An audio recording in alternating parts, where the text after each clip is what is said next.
It was flight AA 177, departing from Rome to New York at 12:10 a.m. Chiara, a 24-year-old Italian traveling alone for the first time, had been assigned seat 2A by the window. Just before takeoff, the woman sitting in 2B, an older lady with a kind smile and a calm, knowing look, leaned over and asked if they could switch seats. I love watching the clouds, she said. Chiara hesitated, then nodded, sliding into the middle seat. A few minutes later, a young man dropped into 2C.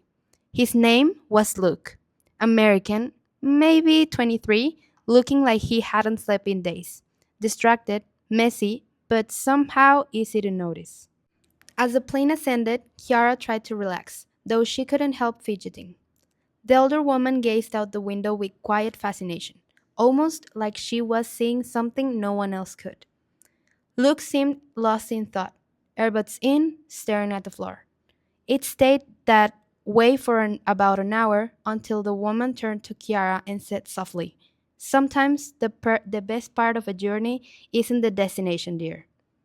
Kiara smiled awkwardly, unsure how to respond. Moments later, the woman asked to swap seats with someone further back, saying her legs needed space. Suddenly, Kiara found herself back in the window, sitting directly next to Luke. The turbulence hit just as the flight attendants dimmed the lights. Kiara's hand twitched toward the armrest, and Luke, noticing, offered a small, nervous grin. "Not a fan of flying?" he asked. "Not a fan of falling," she replied. They laughed quietly, and somehow that broke the tension. They started talking, first about nothing, then about everything. He was flying home after dropping out of college. She was chasing a version of herself she wasn't sure existed anymore. Between half-asleep conversations and shared earphones, the distance between them seemed to shrink. When the captain announced they were an hour from New York, Kiara looked out the window and felt an odd ache.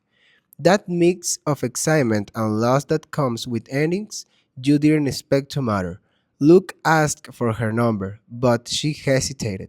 "Let's not ruin it," she said. "Some moments don't survive the real world." Instead, she scribbled something on a napkin. "Kiara, seat 2A. If it's meant to be, you will find me." He folded it carefully and tucked it into his jacket. At the airport, everything blurred. Luggage belts, taxi lines, have goodbyes. They went separate ways without looking back. Weeks passed, then months. Luke searched her name online a few times, but gave up eventually. I have left too cinematic to be real anyway.